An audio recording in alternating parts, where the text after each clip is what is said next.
Salut les devins, c'est Saikyo. Il est l'heure pour moi de vous proposer un nouveau format d'émission que j'ai décidé d'appeler En Profondeur. Alors bien sûr, n'y voyez aucune connotation sexuelle, ça n'a rien à voir. Bien que je sais que certains vont pas s'en priver dans la zone commentaire, mais ça c'est pas grave.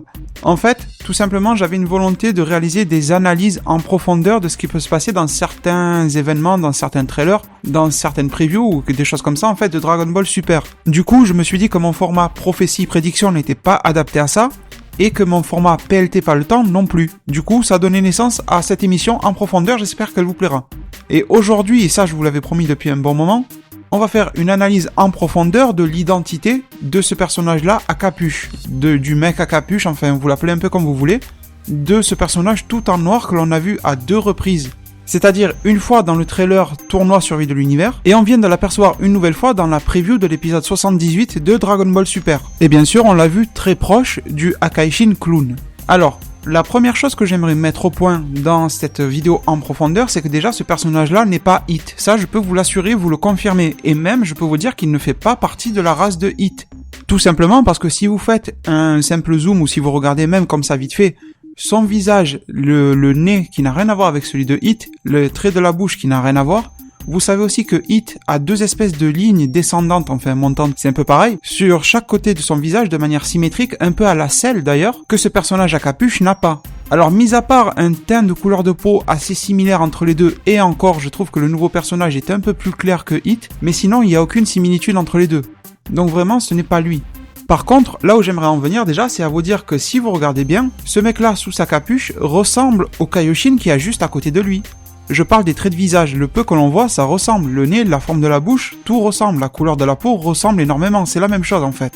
Et je rajouterai une chose importante, c'est que ce mec-là, il est le seul, on va dire, extra qui est convié à la cérémonie divine. J'appelle ça une cérémonie, on verra bien ce que c'est. Cette espèce de réunion des Akaishin et de leurs anges. Et c'est même pas une question de proximité avec le Akaishin. Je sais que certains vont dire oui, mais les autres mortels ne sont pas amis avec leur Akaishin, alors ils ne viennent pas. Pourtant, regardez Goku. Il est, on va dire, ami avec Beerus et il est vraiment proche, du moins, de Beerus et il n'est pas du tout convié à cette cérémonie-là. Hit, qui est la pièce maîtresse de l'univers 6 sûrement, n'est pas là non plus. C'est le seul personnage en plus que l'on a ici. Donc pour moi, ça veut dire déjà que, d'après mon analyse, sûrement les mortels ne seront pas les bienvenus durant cette espèce de réunion. Et si vous vous rappelez bien dans mes précédentes vidéos, et c'est pas grave, de toute façon je vous le rappelle maintenant, je vous avais dit que ce clown Akaishin allait selon moi amener son meilleur combattant pour se vanter devant tous ses collègues Akaishin et dire regardez ce que j'ai dans mon équipe. Et quoi de mieux que de ramener un dieu ou une divinité, on va dire, je préférais dire le mot divinité, vous allez comprendre pourquoi par la suite de cette vidéo, pour se vanter auprès de tous ses collègues. Je pense qu'il y en a beaucoup qui auraient peur, vraiment peur de ce que va donner ce tournoi. Ils vont se dire c'est bon, le Akaishin Clown va gagner grâce à sa pièce maîtresse. Même un mec comme Champa pourra se dire que Hit sera en très mauvaise posture face à un dieu. Et d'ailleurs, s'il l'amène de manière masquée, ça veut dire que ce gars-là est connu de tous les autres Akaishin ou d'une grosse partie, ou par exemple par les anges qui ont une connaissance extrême du monde. On a très bien vu que Whis ou Vados connaissaient extrêmement bien les races qui occupaient les univers, et je suis sûr qu'ils connaissent tout à propos de tous les univers, à propos des 12, pas que des univers jumeaux, que ça soit en termes de mortels ou bien de divinités. Je vous fais un autre petit rappel aussi, c'est que pour moi ce Akaishin Clown, selon moi, c'est la représentation de la divinité nordique Loki. Ce dieu Loki est connu, bien connu dans la mythologie nordique, pour jouer des tours, même aux plus hautes divinités, c'est-à-dire même aux dieux supérieurs à lui en termes de hiérarchie. Ça veut dire qu'il n'hésitera pas à faire des blagues, on va dire, ou à narguer tout simplement des dieux qui soient de son niveau comme des Akaishin, supérieurs comme des anges, ou même encore plus supérieurs comme le grand prêtre, Zeno et tout ça. Il n'aura pas peur de faire ça. Et quoi de mieux pour les défier que de ramener une divinité ou plus, et ça on va en parler un peu plus tard, dans son équipe. Alors justement, avant de développer le fait de ramener des divinités dans son équipe, j'aimerais vous rappeler qu'à la base, Whis nous a dit qu'il y avait 18 univers, et que Zeno en a détruit 6. Du moins, on sait que Zeno du présent en a détruit 6. Et on peut supposer facilement que Mirai Zeno, Zeno du futur, a fait la même chose. Parce que ça a dû certainement se passer il y a très très longtemps en arrière, avant que la première timeline soit créée. Donc cet événement est sûrement commun entre les deux timelines. Du coup, si on rajoute à ça également une autre idée que je vous développerai dans une autre vidéo, à savoir que pour moi Dragon Ball Super ne se finira pas avec cet arc tournoi. Et ça, bien sûr, c'est réservé à ma vidéo concernant la fin de Dragon Ball Super, que je vous promets depuis pas mal de temps d'ailleurs, mais ne vous inquiétez pas, ça va arriver. Du coup, si cet arc-là n'est pas la fin de Dragon Ball Super, forcément le boss final de l'arc ne peut pas être le grand prêtre ou ne peut pas être Zeno, même si temporairement ils peuvent être des ennemis. C'est-à-dire que le grand prêtre et Zeno pourront être des ennemis durant un court temps, sur un malentendu. Parce que je pense vraiment que durant cet arc, ça je vous l'ai déjà dit aussi sur la chaîne, il va y avoir une sorte de rébellion, des camps vont se créer, des camps vont se former et s'entrechoquer. Et forcément quand il y a différents conflits d'intérêts, eh bien il y a souvent des malentendus qui font que des personnes qui ne devaient pas se battre à la base vont finir par se battre. D'ailleurs, pour vous donner un exemple populaire comme j'aime le faire, et je vais reprendre une série dont je me sers souvent sur la chaîne pour vous donner des exemples, parce que vous la connaissez presque tous, on va dire, c'est Bleach. Rappelez-vous, le capitaine commandant Yamamoto Genryusai, il s'est opposé à ses propres capitaines, il s'est opposé à Ichigo. Enfin, pas en tant que combat, mais il s'y est opposé moralement. Et au final, une fois que le malentendu fut communiqué et révélé au grand jour, tout va bien. Pourtant, c'est quand même un des mecs les plus puissants, on va dire, de Bleach, qui était en conflit. Et ça n'a pas mené à une destruction totale de tout le monde. Du coup, je pense qu'on peut arriver à la même chose avec un grand prêtre ou un Zeno, qui sur un malentendu pourrait devenir des sortes d'ennemis, mais qu'une fois que le malentendu est réglé, ça va passer. Bon, ça c'est pour vous mettre dans le contexte, vous faire comprendre que du coup, on a besoin d'un autre ennemi à la place de divinités si supérieures, parce que c'est vrai qu'avoir un grand prêtre ou un Zeno en ennemi, après derrière, qu'est-ce que vous voulez avoir de mieux comme ennemi? Déjà que Gatai Zamasu était bien cheaté en tant que boss, qu'est-ce que vous voulez mettre de plus que Zeno comme ennemi final? Du coup, je poursuis ma logique en vous disant que dans ces 6 univers détruits par Zeno, il y a forcément eu des survivants. Comme toujours, dès qu'on nous raconte qu'il y a une destruction de quelque chose, on en retrouve toujours des survivants. Exemple, la planète Vegeta. Regardez avec combien de Saiyans on s'est retrouvé survivants au final. Sachant que là, on est dans un contexte où les dieux peuvent voyager. Il se peut très bien qu'au moment où Zeno avait détruit les 6 univers, que certains étaient en voyage, dans d'autres univers parallèles, tout comme Beerus s'est rendu dans l'univers de Zamasu. Ou alors qu'ils aient pu être prévenus par leurs anges, par quelque chose d'autre, d'une manière ou d'une autre, et qu'ils aient pu voyager autrement. Qu'ils aient utilisé le cube, ou qu'ils aient voyagé avec leur ange, peu importe. Je pense pas avec leur ange, je pense qu'ils ont voyagé de manière seule, ou qu'ils ont survécu d'une manière ou d'une autre. En tout cas, vous vous rendez compte qu'il y a vraiment beaucoup de moyens pour des personnes habitant ces 6 univers détruits de survivre, et en particulier pour des dieux. Et forcément, si vous êtes un survivant d'un tel massacre, vous allez en vouloir à celui qui vous a fait ce mal. Et vraiment, je ne pense pas que Whis nous ait expliqué tout ça il y a quelques épisodes en arrière dans la série, le fait que Zeno ait détruit des univers pour rien, juste pour faire beau ou pour décorer. Pourquoi nous parler de 18 univers et d'en laisser 12 maintenant? À la limite, ils auraient pu faire l'histoire de base juste avec 12, sans nous raconter l'histoire des 6 univers. Oui, c'est vrai que ça sert à nous dire que Zeno peut détruire un peu ce qu'il a envie quand il veut. Mais pourquoi particulièrement 6 univers? Déjà, je ne pense pas que ce chiffre-là ait été lancé au hasard. Et après, si on avait voulu exposer le fait que Zeno fait des conneries ou explose des planètes et tout ça, il suffisait de montrer la même chose que ce qu'on a eu en début d'épisode 77, avec les 2 Zeno qui jouaient un peu au flipper avec les planètes, et on comprenait très bien. Pas besoin de nous dire que 6 univers se sont fait détruire totalement. Alors, si je pars de ce premier constat d'analyse-là, je me dirais tout simplement que il y a forcément une rancune qui s'est développée, parce que ce sont des divinités qui ont perdu leur statut, qui ont perdu sûrement leurs anges, parce qu'ils ont été rapatriés auprès du grand prêtre ou détruits ou quelque chose comme ça, parce qu'ils ont perdu un peu leur royaume, leur univers c'est un peu le royaume du Akaishin entre guillemets. Même s'ils sont pas censés en être les chefs, on voit que les Akaishin aiment bien se la jouer en fait dans leur univers, il y a qu'à voir Beerus et Champa. Autant les Kaioshin sont très respectueux de leur environnement et tout ça, mais les Akaishin ils font un peu ce qu'ils veulent.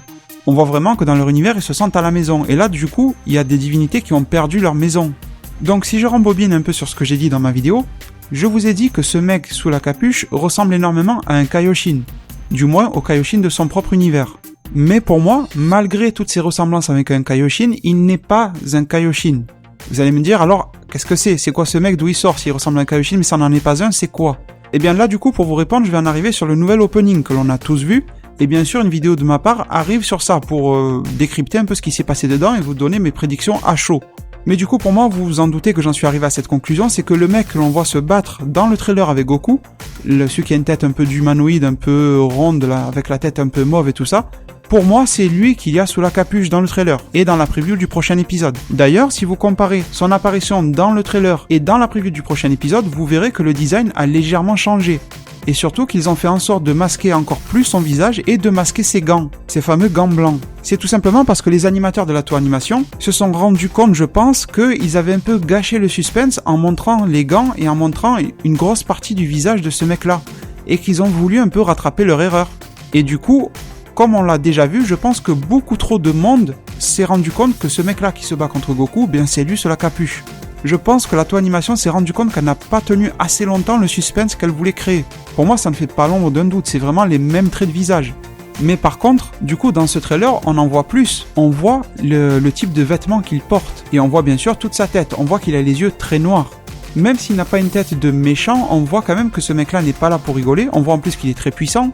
Et ça, je vous en parlerai dans ma vidéo concernant le trailer. On voit qu'il est très très sérieux, on voit qu'il a une sorte d'unité, ça aussi j'en parlerai dans la vidéo sur le trailer, ils sont tous habillés pareil, et je vous parlerai de cette fameuse fille Broly qui est au milieu de tous ces gars-là, je vous expliquerai ce que j'en pense aussi dans cette même vidéo, et du coup j'en viens au fait, voilà vers quoi on se tourne, je pense que certaines divinités ont survécu à la destruction des univers par Zeno, et on les voit apparaître dans le trailer. L'espèce de mec qui a un œil rouge un peu façon cyborg, ce qui m'a beaucoup fait penser à Street Fighter. On voit l'espèce de sosie de Beerus ou le gros bonhomme un peu orangé, marron avec une grosse barbe. Toutes ces personnes-là, je pense que ce sont d'anciennes divinités. Et que, à force de tourner dans leur rancœur, de vouloir se venger, et c'est tout à fait compréhensible et normal, et de vouloir retourner et renverser cette suprématie de Zeno qui peut détruire n'importe quoi et n'importe quand pour aucune raison en fait, je pense qu'ils en sont venus à pactiser avec les démons. D'ailleurs, ça correspondrait bien au tout dernier générique de fin de la série qui nous parle d'anges et de démons qui vont se faire face. On serait vraiment dans le contexte. Du coup, si vous regardez les vêtements que cette équipe-là de divinités et donc ce mec-là à capuche, il porte cette fameuse tenue noire et rouge.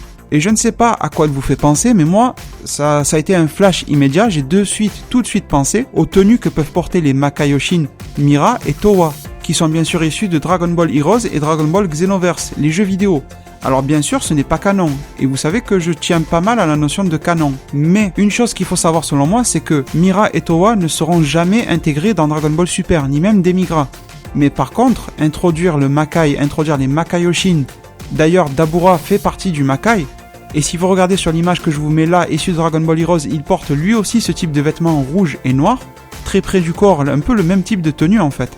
On peut alors en arriver à la conclusion que ce mec-là à capuche est un démon, soit un Makaioshin. C'est un peu la même chose dans Dragon Ball en fait, les démons et les Makaioshin. Et qu'il aurait réussi à pactiser avec ces divinités un peu déchues, un peu perdues, tout simplement parce que leurs univers respectifs ont été détruits par Zeno.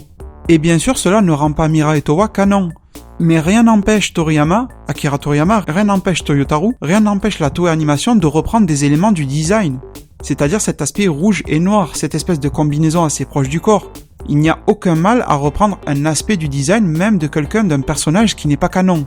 C'est un clin d'œil sympa et en plus le rouge et noir symbolise très facilement les esprits maléfiques. Donc pourquoi se priver d'utiliser ce type de couleur là?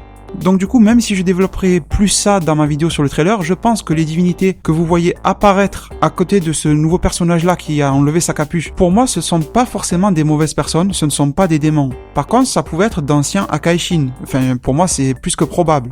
D'ailleurs, ils ont bien le look, ils ont bien la tête pour en être.